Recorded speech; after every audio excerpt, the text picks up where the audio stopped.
I upload daily NBA content on this channel, so if that is something that interests you, then subscribe. Also drop a like on this video. It only takes 1 second and it makes a massive difference.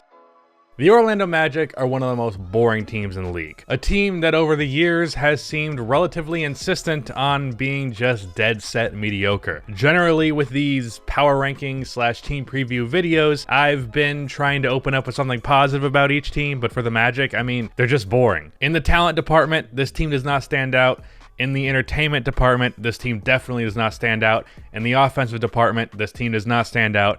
And the defensive department, well, to casual NBA fans, good defense does not stand out, even though maybe it should for this team. Last year, the Magic were the 8th seed. The year before that, they were the 7th seed. Then they really didn't improve a whole lot in this offseason. A lot of their young talent isn't young anymore, really. There's guys we're waiting on, like Mo Bamba and Markelle Fultz, and a guy who was often this team's best player last season, Jonathan Isaac, who unfortunately had an injury in the bubble that will keep him out for this season. And then on top of that, many teams in the Eastern Conference improved, like the Atlanta Hawks and the Washington Wizards, and for all of those reasons, I believe that the Magic will not continue their streak of mediocrity into 2021. Rather, they're going to go back into being bad.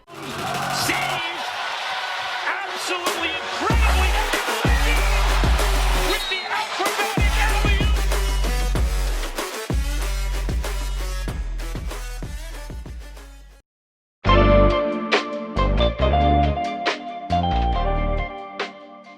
Let's go over Orlando's depth chart. At point, we have Markelle Fultz, Evan Fournier at 2, James Ennis at the 3, which I do not understand, but he was the starter over Terence Ross last year when Isaac was out, so it seems like that's who it will be. Then Aaron Gordon and Nikola Vucevic as the bigs. Off of the bench is Cole Anthony, Michael Carter-Williams, Terence Ross, who should start. The backup 4 spot could honestly go to Aminu or their rookie Chuma Okeke, and then there is of course Mo Bamba. At point is Markelle Fultz, and there's really nothing to say about him because his career has been a smooth ride with no real issues.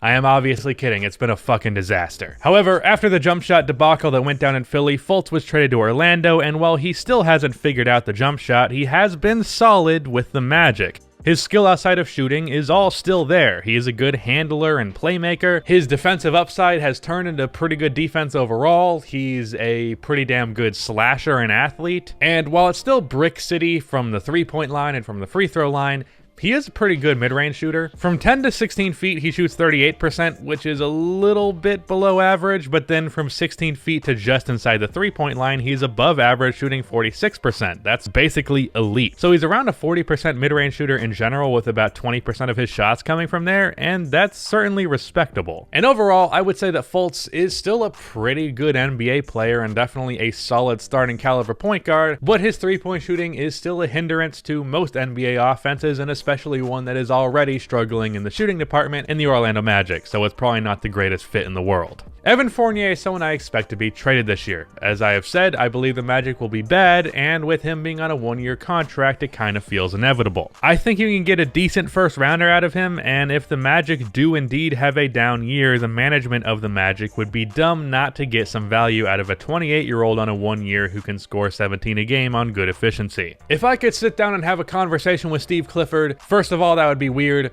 But second of all, I would tell him to start Terence Ross over James Ennis. I get the impression, based on his past and present, that Steve Clifford is really a defensive-minded coach, and Ennis is no doubt a better defender than Terence Ross. However, he is a much worse 3-point shooter and shot creator in general. Ennis, for his career, is a 35% shooter from 3 on about 2 attempts, which is fine, but definitely not good. Ross, over the last 2 seasons, has shot 7 threes a game on 37% shooting, with many of those not being stationary threes. Many of Ross's threes are in the JJ Redick variety of catch and shoot, where he has a second of daylight and he just throws it up while falling away, and he still makes it very often. He's a pretty damn good 3-point shooter, and something that this Magic team and Magic starting lineup is in need of. And while yeah, Terence Ross would hurt the defense in place of James Ennis, I do think that defense is going to have a pretty big drop-off without Jonathan Isaac anyways, so you might as well just take the clearly superior offensive improvement. Aaron Gordon is one of the more disappointing young players in the league from the past couple of years. He came into his career kind of dripping with potential. He initially got comparisons comparisons to Blake Griffin, which were dumb. Like, just because it's an athletic power forward with a similar build does not mean he's the next Blake. Like, why are we ignoring that he's a defensive guy and not an offensive guy? But regardless of that dumb comparison, he did have potential. Now, I'd argue Orlando has somewhat limited that potential based on many circumstances, and he's been forced into being more of a shot creator. But the more I watch him, the more it seems like he actually kind of wants that role, so I don't really know. Maybe a new team would unleash him. I imagine him being used in kind of a Draymond Green type of role would be pretty beneficial for him, but as of right now, he is not unleashed because he's still on the Magic. Nikola Vucevic is a very talented offensive big man. I mean, I don't really feel like I need to say much more outside of that. I think this is relatively well known. A 20 and 10 on good efficiency player is nice to have. Cole Anthony is a point guard rookie who has a very high chance of being one of the steals of this year's draft. Apparently, his situation in college held him back, which led to his draft stock falling after previously being expected to be a top 5 or so pick. At least that's what draft people who know better than me have been saying. I definitely think he has potential, and he's certainly a player to keep an eye out for on this Magic team, so that's him. MCW is a very good defensive player who still cannot shoot, really is not a playmaker, and honestly really should not be a rotation player, but this Magic team really cares about defense, so he gets minutes here. I've said what I had to say about Terence Ross. He's a very good three-point shooter. He's also a good athlete and can create off the dribble a little bit, so he should be starting, but apparently he's not going to be. Chuma Okeke was a stretch 4 in college who also has a defensive foundation to be a versatile and good defensive player. He has decent size at the power forward spot, can also put the ball on the floor occasionally. They will likely split his backup minutes at the 4 with Al-Farouq Aminu, who is a damn boring player. He's a 3-and-D guy. I'm honestly trying not to fall asleep talking about him or this team. And Mo Bamba is, of course, going into his 3rd season. He added weight in between the season shutdown and the bubble, which got him a lot of hype, and then he came into the bubble and he sucked. This is likely the make or break year for Mo Bamba in terms of if he'll live up to his potential, but unfortunately, if I had to guess, I'd say his name will always be more remembered for the song and not really the player at all. So on the talent front, this team is not impressive. However, over the last 2 years, this team has not been impressive in the talent front, and they have made the playoffs regardless.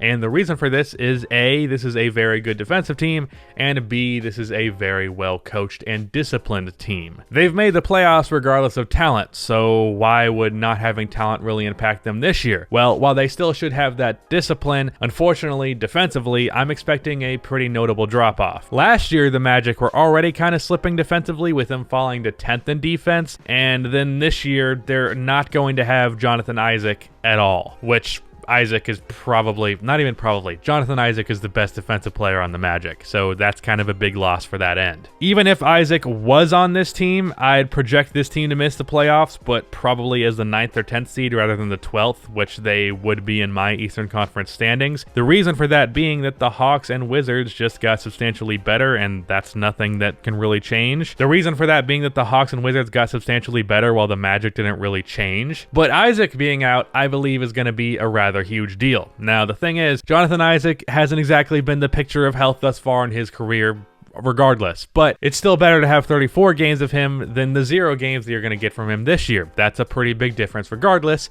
I would say probably 34 games. And while those 34 games might not seem like much, with how good of a defender Isaac is, I'd say that if he didn't play at all last year, the Magic defense probably would have been closer to middle of the pack than top 10. If the Magic lose the defense, the Magic lose their playoff standing. And with Jonathan Isaac being as good of a defensive player as he is, I do believe they have lost a good bit on the defensive end, so they do lose their playoff standing. On top of that, as I said, a lot of teams in the East got better, and the Magic basically remained stagnant, so that's going to be a hindrance for them. If I can end on a positive note, if Jonathan Isaac can finally be healthy, I think he has a lot of potential to be like even an all-NBA level player. I think if he lives up to his potential, he's basically a modern day Andre Karolinko. And if you know how I feel about Andre Karolinko, you know that that is very high praise because I think that is a perennial all-star level talent in the modern NBA, that is. I also believe Cole Anthony has potential, and if Markelle Fultz figured out just being a league average three-point shooter, he would be a very good NBA player. And honestly, I think missing the playoffs would probably be a good thing for this Magic team, because the Magic have been in a cycle of mediocrity, and breaking out of it can lead to a lottery pick,